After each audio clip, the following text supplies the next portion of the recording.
Lo que les estoy mostrando ahora mismo no es un video, es una ráfaga a 120 cuadros por segundo de fotografías en RAW, porque hace un par de meses fue anunciada esta cámara, considerada la más rápida en fotografía del mundo hasta el día de hoy, con un sensor con Global Shutter. Se trata de la Sony Alpha 9 III que acaba de salir al mercado y tuve la oportunidad de ponerla a prueba en estudio para hacerle una buena revisión. Además, es una excelente cámara de video. Ahora les explicaré por qué esta cámara va a cambiar el mercado de las cámaras híbridas. Voy a detener un momentico este video porque Sony me invitó a la ciudad de Bogotá para seguir probando la Alpha 9 III y nos trajo con profesionales en el área de la vida salvaje y aves, y vinimos hasta acá al Cerro Monserrate, donde hay una variedad de aves para capturar en fotografía, especialmente el colibrí, que tiene un aleteo bastante rápido. Es brutal para probar la Sony Alpha 9 III, y esa es la razón por la que retrasé este review. Va a salir mucho mejor y va a ser un review especial.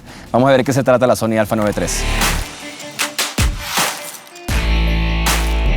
Hey, soy Esrod Almenara y esto es Esrod Mode, donde nos ponemos en modo geek. Quiero mostrarles de una vez, sin mucho preámbulo, la parte física de esta cámara, porque ha cambiado un poco con respecto a las otras alfas. Empecemos viendo de una vez el diseño. Empezaré hablando de lo que más me gustó de esta cámara. El sensor full frame o formato completo Exmor RS CMOS tiene 24.6 megapíxeles y captura en Global Shutter. Y para los que no sepan, de esta manera el sensor expone todos los píxeles simultáneamente sin hacer un escaneo de arriba a abajo como lo haría un sensor con Rolling Shutter. Así que sin importar el movimiento del sujeto o de la cámara, no tendremos ninguna deformación de la imagen por ello. Ya no es necesario el HSS, el High Speed Sync en los flashes, para capturar a altas velocidades en la velocidad de obturación.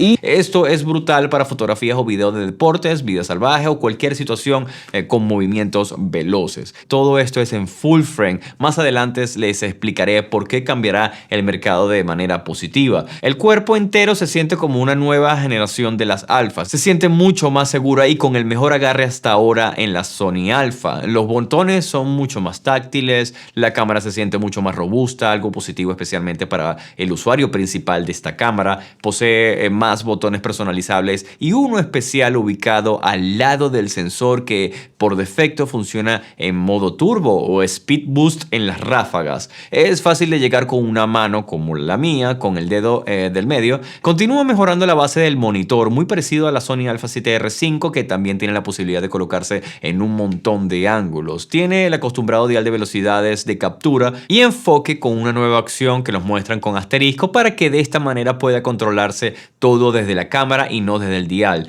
Tiene un viewfinder OLED de 9.44 millones de puntos y puedes comprarla con este grip que les he mostrado, que no solo te da la capacidad de tener doble batería, sino también mayor ergonomía al estar cambiando de horizontal a modo vertical. Si compras la cámara, te recomiendo un montón que lo agregues. La diferencia es muchísima, especialmente que tiene todos los controles necesarios que tienes cuando agarras la cámara en horizontal. Tiene puertos desde HDMI, USB-C, puertos de red para sincronización con ciertos flashes, puertos de audio. Ambos puertos de tarjetas aceptan CF Express o SD regular. Para concluir con esta parte e irnos con la parte de la calidad de la imagen, debo mencionar que es resistente a la humedad y al polvo y que puedes colocarle la ventana del obturador al apagarla para cambiar lentes sin preocuparte por el sucio en el sensor.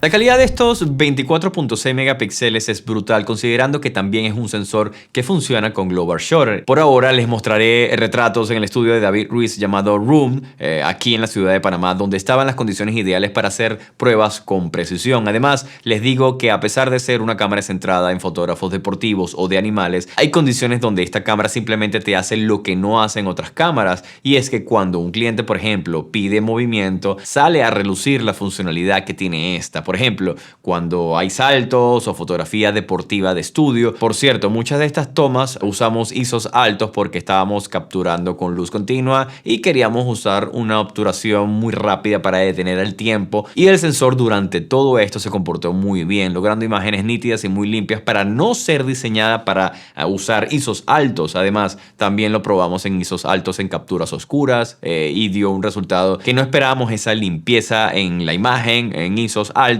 viéndola en RAW sin ningún tipo de procesamiento de ruido. No es la Sony Alpha 7S III, pero te deja feliz a pesar de no estar diseñada para ello. Ahora vamos a hacer unas pruebas deportivas con la Sony Alpha 9 III y bueno, Estamos en el Estadio del Campín, en un partido del Millonarios acá en Ciudad de Bogotá. Y vamos a ver qué tal. Yo no soy para nada experto en este tipo de fotografía, pero bueno, uno tiene la base y va a tratar de hacerla. Así que no me juzguen, vamos a ver las pruebas.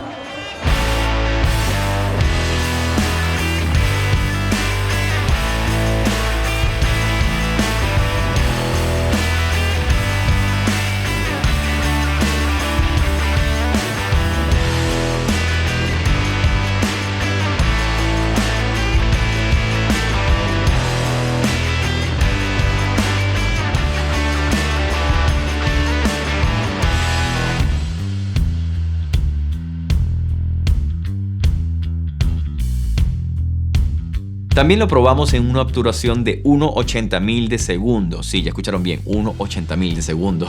Incluso con flashes que no están diseñados para ello. Vamos a ver si con un flash barato podemos disparar a 1/80.000. Vamos, 1, 2, 3.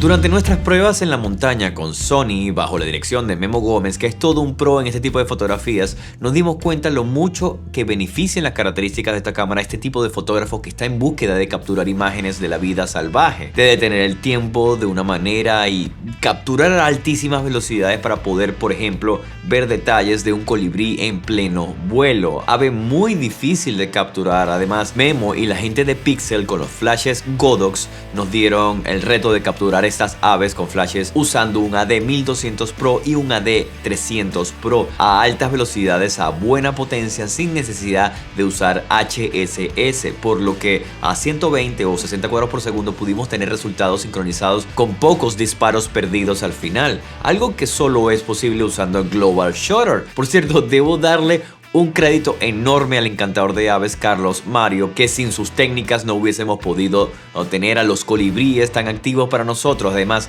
que es tremendo fotógrafo también, y a Memo Gómez, que nos enseñó tanto de cómo capturar estas fotos de aves. Gracias a ellos ahora me siento un poco más preparado. También pudimos capturar un poco de deportes y sujetos en movimiento, y debo destacar que me gustó mucho cómo Kevin Molano fue capaz de capturar una fotografía solo posible con flash y una cámara con Global Shutter a altas velocidades. Allí también usó el Godox AD 1200 Pro. El Global Shutter se luce incluso en todas estas tomas, pero donde también resulta que da tremendo resultado es en video con este sensor Global Shutter. Es brutal. Tenemos todas las opciones profesionales de video aquí, y en modo log tenemos que considerar que el ISO mínimo es 2000 y es comprensible por el tipo de sensor que tiene. Aún así, la imagen es limpia, solo te limita al capturar en exteriores que obligatoriamente necesitamos filtros de densidad para bajarle exposición, aunque puedes extenderlo a ISO menor, solo que lo ideal es 2000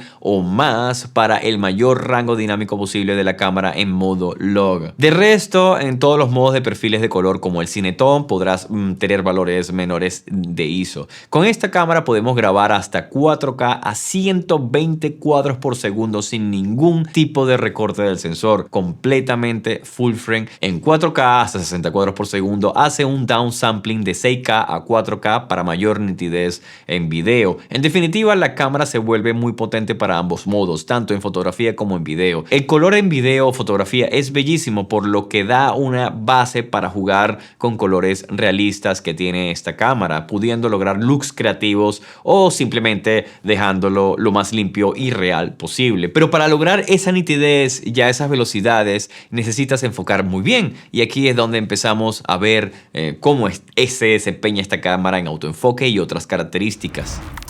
El autoenfoque de esta cámara se maneja como los de las últimas generaciones de full frame, desde la Sony Alpha 7R5 con inteligencia artificial, logrando reconocer sujetos y predecir ciertos movimientos. Ya sabemos la fama que tiene Sony con el autoenfoque, y aquí lo siento aún más rápido por alguna razón. Tal vez sea porque no vi ninguna falla al capturar esos 120 cuadros por segundo en fotografía sin perder ningún enfoque del ojo en una persona. Es una historia similar a las que me han contado algunos fotógrafos de vida salvaje, que que han podido probar en algunos animales y aves, porque claro, al tener un procesador de inteligencia artificial hay que aprovecharlo para reconocer no solo seres humanos, sino también animales y cosas como carros y aviones. Ya les comenté que esta cámara puede realizar 120 cuadros por segundo en fotografía y tiene casi unos aproximadamente 3 segundos de escritura de esto antes de que empiece a bajar la velocidad, y en una CF Express de Sony de alta velocidad obviamente en RAW sin comprimir. El truco para lograr esto es que el sensor es completamente electrónico y no es físico, así que no te preocupes por la vida del obturador, está diseñada para ser abusada con esas ráfagas. Tampoco tenemos espacios negros al estar capturando, así que no va a haber ningún blackout. Parece como si estuviésemos grabando un video mientras estamos capturando fotografía. También la puedes dejar en modo silencioso para que no tengas ese sonido de ametralladora encendido siempre. También puedes capturar a velocidades menores como a 60 cuadros por segundo o 30 cuadros por segundo y acelerar cuando quieras con el botón que te da ese boost y te llega a 120 cuadros por segundo en momentos específicos que lo desees. Tiene una opción en el botón de disparo que si lo dejas por la mitad te captura imágenes previas al presionar por completo el botón, logrando que puedas asegurar siempre tener todo o que no sepas en qué momento exacto ese momento que estás buscando sucederá. Como ya les comenté, esta cámara funciona hasta 1/80.000 de segundo sin problemas de sincronización con cualquier flash. Tiene una estabilización interna de 5 ejes parecida como la que tiene la Sony Alpha 7R5, pero en esta no solo tenemos la estabilización activa, sino también el que nos presentó la ZV-E1, que es el modo activo dinámico, que parece casi como si tuvieses un gimbal aún caminando poco estable, sacrificando obviamente el corte del sensor para poder lograrlo. En video no sufre sobrecalentamiento, donde podemos encontrar en sobrecalentamiento esa 4K 120 cuadros por segundo en 10 bits con todo puesto, pero aún así te graba como unos 25 minutos continuos y eso es bastante. De resto se puede pasar las horas grabando sin problema en una temperatura de ambiente de 28 a 30 grados centígrados. Posee breathing compensation para video y tiene cientos de funciones más que no les menciono porque este video sería muy largo. Así que resumamos todo esto y con algunos comentarios que tengo. Sé que esto parece muy bueno para ser verdad y por eso muchas personas han estado un poco escépticas y bueno, lo entiendo, pero les puedo asegurar que todo es cierto. Tuve la oportunidad de probar todo esto y a pesar de que tiene un precio de $6,000 solo por el cuerpo, tener al día de hoy una cámara full frame con global shutter que captura 120 cuadros por segundo en fotografía y tenga todas esas funciones para profesionales, especialmente para aquellos que hacen deportes o vida salvaje, este precio es mucho más bajo de lo que esperaría hace unos años. Y aquí es donde quería comentarles lo que les decía al inicio. Sony aquí cambia el juego del mercado de cámaras porque está poniendo este formato de global shutter en full frame a un precio semi asequible para muchos, porque esto significa que toda la competencia se pondrá a fabricar productos similares, elevando la demanda y la necesidad de estos sensores y procesadores de cámaras, lo que significa que esta tecnología bajará de costo, lo que resulta que posiblemente el rolling shutter pase a verse como un look vintage cuando lo veamos en cámaras nuevas. Por eso no exagero cuando digo que esta cámara presenta características que cambiarán el mercado y esto ya lo ha hecho Sony en el pasado, por eso estoy seguro de que se repetirá, pero ahora con sensores full frame con global shutter. Y si quieres conocer aún más de lo que ando haciendo con la cámara, no olvides seguirme en Instagram o TikTok como @esrodalmenara, donde comparto otros detalles y otras historias de estos equipos. Además que estoy dando un montón de tips cortos allí. No olviden suscribirse a este canal, dejar su comentario, que es posible que yo en las primeras horas u otros de la comunidad puedan ayudarte con alguna duda. Pero me despido con este mensaje random que me enviaron en Instagram que dice: la oveja negra logró su triunfo a pesar de sus malas miradas. Ok, nos vemos, geeks.